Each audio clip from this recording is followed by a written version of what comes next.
and better. Check their backgrounds. They were all county, all state, at other positions, not just soccer players. These guys expect themselves to be great as well. And a quick throw here, that's complete. And the play goes nowhere. Losing yardage back near the 40 at the 39. It'll be a loss of a yard, and it'll be 2nd and 11. That pass play wound up for negative yardage, so here's 2nd and 11. They'll run it now out of the gun. And he'll be taken down, but not before he works it past the 50. He'll get a dozen there, and the Lions have a first down. They'll look to throw here. He's obviously a bit of a shorter running back. Sometimes when he goes up the middle like that, he gets lost in there, and then he pops out for 10, 20 yards. I actually asked NFL linebackers if that was true. Do you actually lose sight of some of the smaller running backs? And all of them confirmed that that can be a problem. Think of it this way. 2 of the top running backs in NFL history, Emmitt Smith, Barry Sanders, both 5'10". On 2nd down now, Ivy. And he's got this down almost to the 20 before he's dropped. They'll get a dozen there, and the Lions have a first down. Well, CD, a lot of times like to separate speed and quickness, and they've got a back that's both. We know that he's fast in the open field, but, man, his first step is so quick, too. It is something, isn't it? Because you think of that type of speed getting to the perimeter and turning upfield, but also when you run those inside runs, he can get into the secondary so fast the linebackers don't have a chance to react. Throwing on first down, but this one winds up to be incomplete. From the 21, it's 2nd and 10. Now a handoff here to his running back. And he'll take this inside the 20 and down to the 18. It's a gain of about 3, but it's going to leave him with 3rd and still 7 yards to go.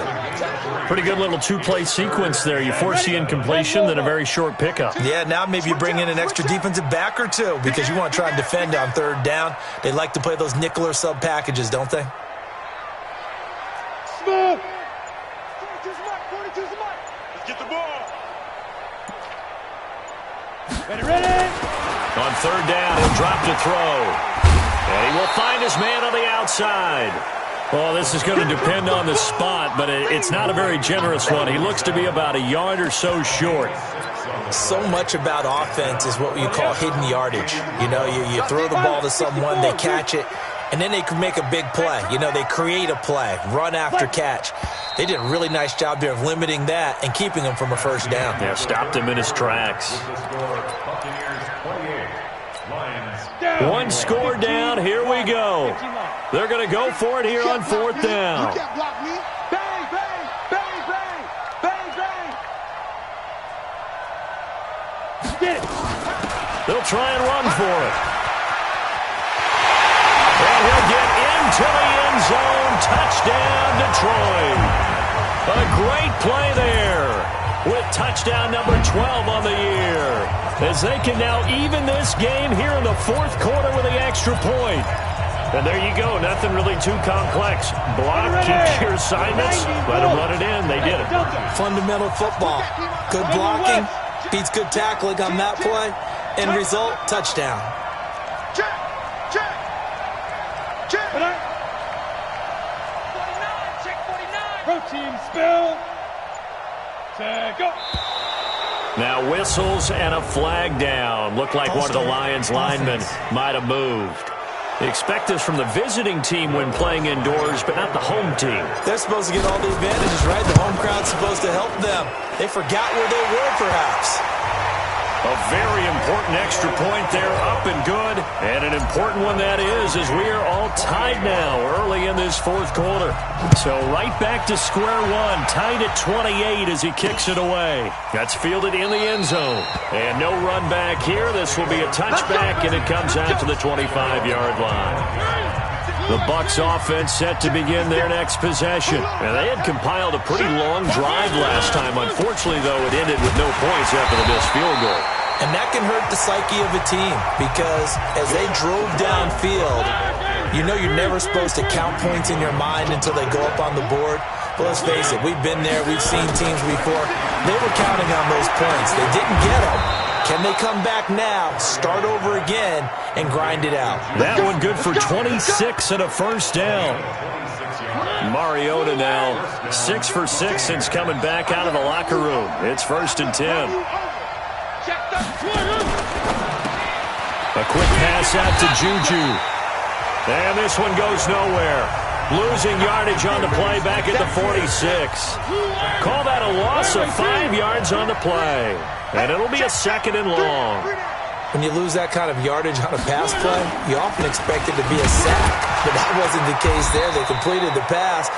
Probably would have been better off just dropping the football and making an incompletion as opposed to catching it and losing that kind of yardage. 3rd and long here for Mariota. And that is incomplete. You hear the calls for a penalty, but I just don't think so. I think in this situation, the defender was making sure his guy couldn't hold on to the football. So I don't see anything that warranted a flag. No, I'm with you. There was contact, but I'm happy they kept that flag in the back pocket. Let's go, boys. Let's go. Go now. The Detroit offense ready to begin their drive. And we have seen a lot on the scoreboard here in this quarter. So sometimes you talk to me about tendency breakers on offense. Nowhere to go here. He lost the football. And it looks like the offense did get the football back, but it is clearly in that end zone, and it's going to be a safety. Well, I don't know if careless is the right word there, but bottom line, here in the 4th quarter, tie game, you can't do that. You sure can, Brandon, and not only do you give up the lead, now you've got to turn around, punt it away from your own 20 as well. So it's really a double whammy with time starting to become a factor.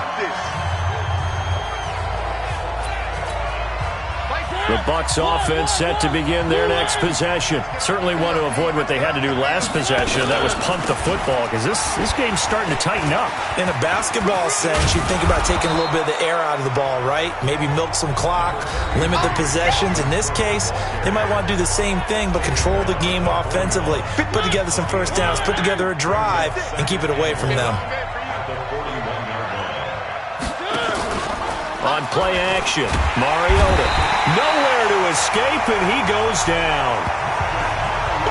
I think normally we would talk about this more with basketball players and football players, but let's adopt it in this case. He's a stat sheet stuffer. Had the interception earlier, now a sack.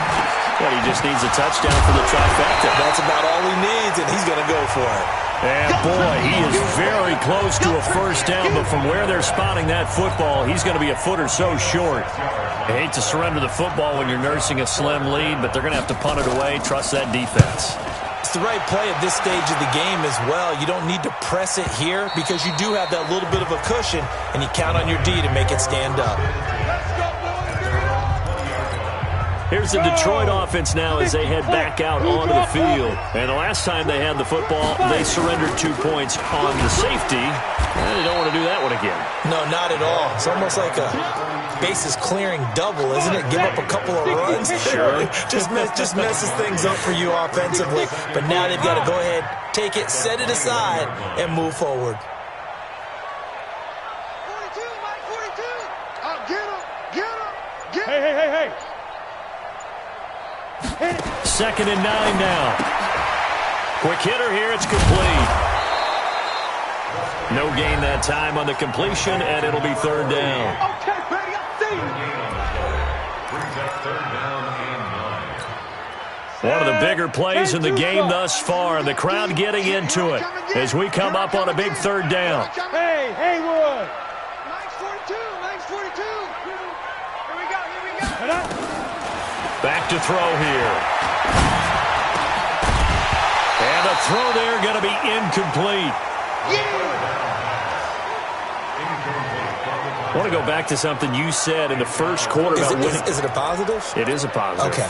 About winning the turnover battle. As a visiting team, as an underdog, you were right. They've done just that, and look where it's gotten them. It's part of the formula. When you go on the road, as you mentioned, being an underdog, winning the turnover battle is a big key, and this one's playing out in this one. He gets us away. It's a good one. Drawing toward the sidelines. And this one will not be returnable as it sails out of bounds. The Bucs offense set to begin their next possession. And a tight game after punting last time. See if they can get something going on this drive. As they head to the field now, with the game this close, you've got to feel there's a sense of urgency for them going on offense right now. But they have to do it without letting panic creep in and affect their play. 2 minutes remain, and that's our score differential as well. 2 points here in the fourth quarter. 25, check 25, check 2. On second down, it's Cook. He'll pick up only a yard there, and it'll leave him with a 3rd and 7. And now right out of the 2-minute break, we'll get a timeout used defensively with 1:56 to go. Now, this is a big 3rd down, and you'd have to think we'd see a timeout right away if they can't stop him here.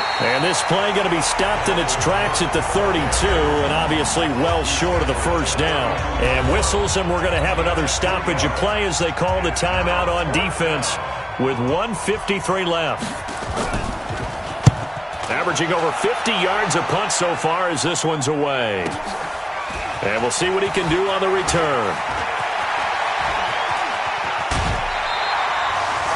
A very nice job on the run back there. He'll get 23 yards all told. And the offense will take over with a new set of downs. So now the Lions down on the scoreboard. Just over 1:40 to play. Their long win streak in great peril as they come up 1st and 10. Back to throw. And the tip there altered the ball flight, and it falls incomplete. It'll be 2nd down. Here's 2nd and 10 now from about the 32. Go! Look at me! Go! Go! Hey, Charlie! Go! Back to throw.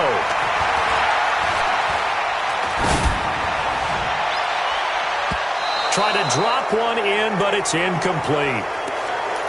So back-to-back incompletions, now 3rd and 10. And first things first, before you think about marching the ball down the field, you got to move the chains. You're exactly right. Got to get back into focus here. Get the 1st down. That's what's vital to them. Big play coming up. Here's 3rd and 10. I would expect to see some pressure here. Mike 42. And the blitz does come. And this time he's got the hook up. It's complete. And they get him down, but not before he takes it across the 40-yard line. They'll look to throw.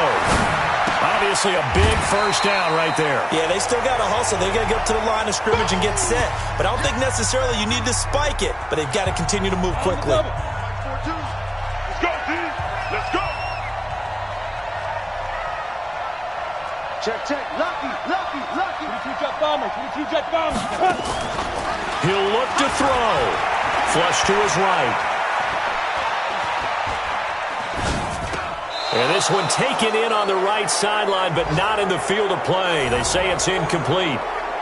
The throw led him a little too far. It brings up 3rd down. Now they face a 3rd down and 4 after that incompletion on 2nd down. Check, check. Ready? They'll run it now out of the gun. And he has the 1st down yardage before they bring him down right at the 45. It'll be a gain of 6 that time as it moves the chains as well. They had yet to run the ball at all on this drive, but 3rd and short definitely was a great time to dial one up. Hey, alert 3. Alert Greystone, Travis. Alert 3.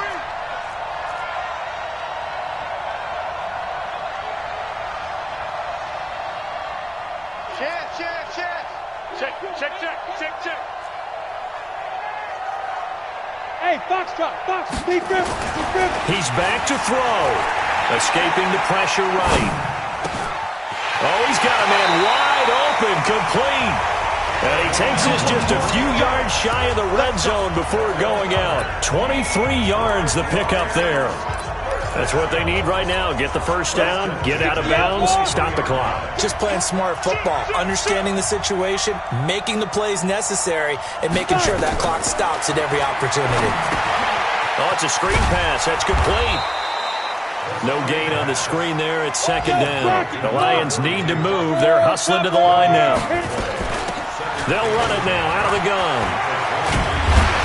And they'll bring him down at the 13-yard line. And now here comes their final timeout as they take it with 8 ticks remaining. So it all rests now on the right leg of Will Lutz. And with inside of 10 seconds, 8 to be precise, we get whistles and a timeout on the field.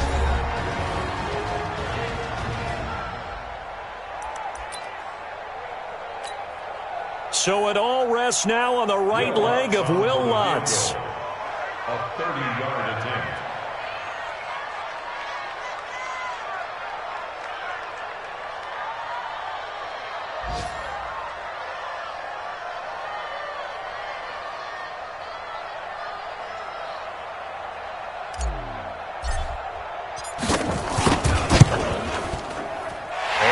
Kick is good.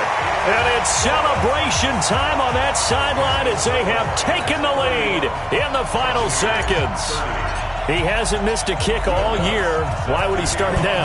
That's a great question, isn't it? Well, maybe because that was the most nerve-wracking kick he had to attempt all year, but he knocked it through just like it was an easy chip shot.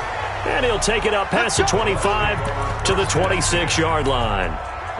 The Bucs offense set to begin their next possession. Look at the clock. Everyone knows the situation. Probably time here for one final play. And we know what that play is going to be. It's got to be some sort of Hail Mary, throwing it towards the end zone and hoping someone can catch it or catch it off of a tip. Think back to 2015. Didn't we see Green Bay pull that off twice in the season? Once in the regular season, once in the playoffs.